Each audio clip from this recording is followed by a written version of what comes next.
Okay guys, for today's video, recycled muna tayo ng plastic bottles here in Dubai. Ito yung machine na gagamitin natin to recycle the plastic bottle and also the cans.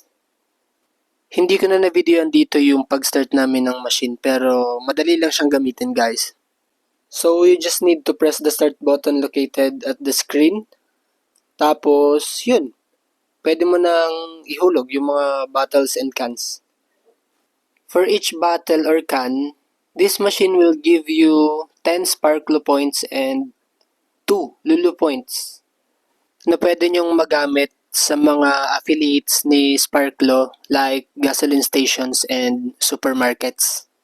According to the source, maybe 100 bottle will give you 5 dirham in equivalent. So pwede na. And for the last part guys, you just need to input the phone number and select the get points. Then complete.